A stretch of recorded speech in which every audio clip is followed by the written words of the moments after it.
We are preparing another classic Italian pasta recipe for you today. It's called Aglio Olio. Ito, one of the most simplest, straightforward. Ang base lang niya, olive oil and garlic. So today, we are making this very simple pasta, but we are adding a bit of seafood, which is not so classic. Mind you, huwag kayong magalit, but it's something that's very popular as well. So we are adding a bit of shrimp to our aglio olio.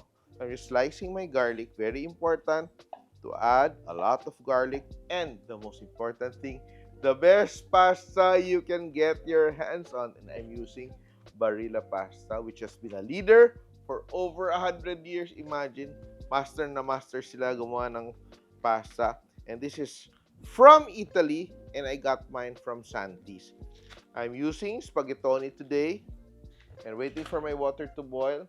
And very important, to season your pot with salt. You have to be a bit generous with the salt because you want to bring out the flavor of the pasta. And I will just get a handful. I won't use the entire pack. Good enough. And around half the pack. And I will start cooking my Barilla Spaghettoni. Yan. Wait.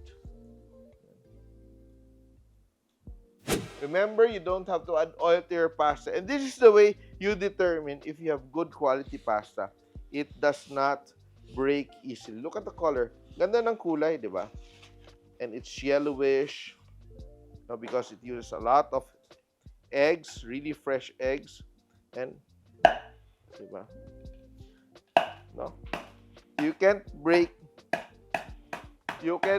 our pasta that easily because it's good quality pasta. Yun. So, it stays al dente even if you leave it at room temperature after cooking. Yun ang importante, lalo na pag restaurant, di ba? You want to have the best pasta experience. Of course, when you cook with the best ingredients, that's really a sign of love. Just like today, simple ingredients, pero ang outcome, I promise you, you will love it. Ito, konting white wine lang. Wala akong wine today. Pero, konting white wine. The last time I cooked pasta, I was a bit tipsy. But today, I'm staying away from alcohol. And I will just start preparing my sauce. It's not really a sauce. It's like an olive oil dressing. And we will be generous with our olive oil. So, we're using extra virgin olive oil. And even before our oil becomes hot, we will add our garlic. So we want to infuse the garlic flavor very gently without burning it. Yan. And also, we are also adding a bit of chili flakes. So yan, no? Ganun lang kasimple. No? So let the heat increase little by little, so the spice and the garlic flavor is slowly infused into the oil before you even toast it. But we don't want it toasted, we just want to cook our garlic. And some people like to add anchovies, some people don't. But because I'm adding shrimp here, I will add a bit of anchovies so that it's more flavorful. Yan. Mga Italiano naglalagay ng anchovies. Eto. These are real imported anchovies I'm using ngayon. I'm using today. And I also got this from Santis, Delicatessen. Pastas, cooking. No.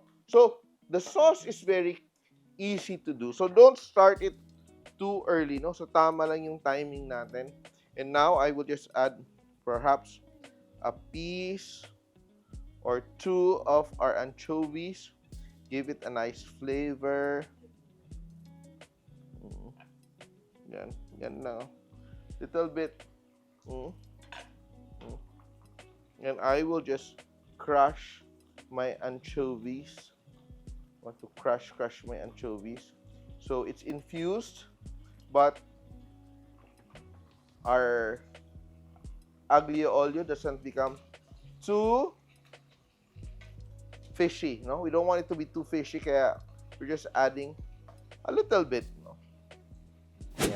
So this is a very straightforward pasta recipe.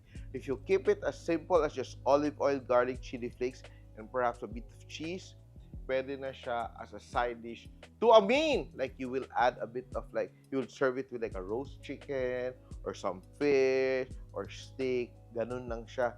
Pero ito siya, it's a meal in itself because we are adding protein in the form of shrimp. So ito siya. We're just waiting for our pasta to be perfectly cooked, meaning al dente with a little bite. And in our restaurant, Asador in Quezon City, we serve something very similar but we're using a mix of seafood. So meron siyang clams, merong squid, merong shrimp. But today, it's very simple. Shrimp lang atin today. Yan.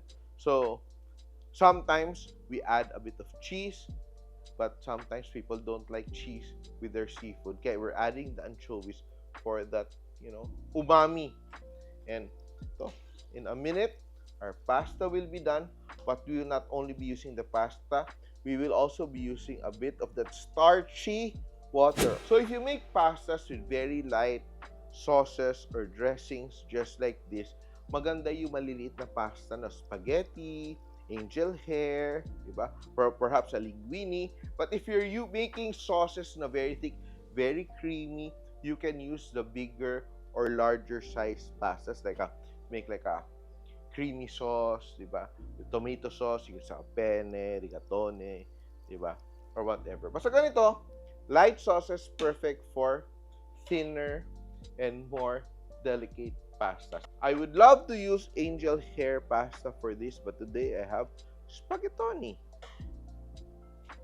And it's done, and it's already al dente. And my olive oil is now flavored with my garlic, my chili flakes, and my anchovies, which I said earlier is optional. Now, I will add my shrimp. Cook the shrimp. Ganyan. And now, I will also scoop out my pasta. Look at that. Ganda ng color ng ating pasta because we are using Barilla pasta. Yan. Get all the noodles. We will also add a bit of our pasta water. Ganyan lang siya. Pasta water. And usually toss. No? And you actually want to emulsify the pasta water and the oil. So it's not really that greasy or oily if you emulsify your sauce. Ganyan.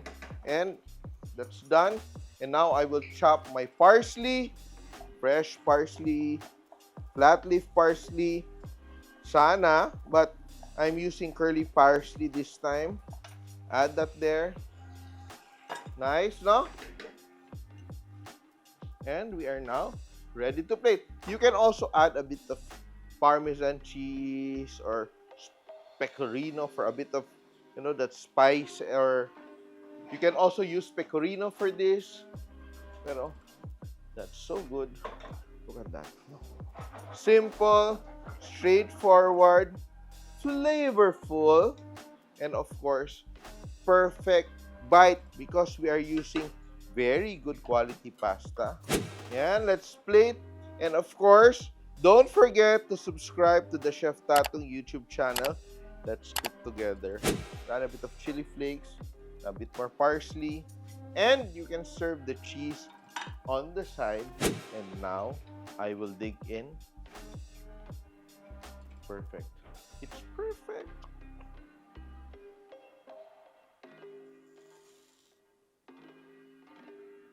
And I don't want to...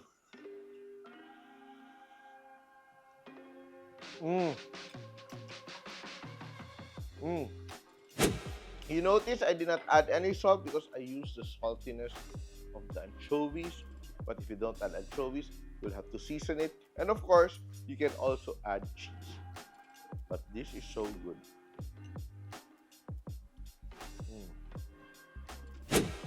This is a recipe your family should learn.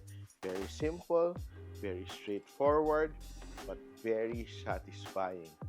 Aglio olio, this one with shrimp, Simpol.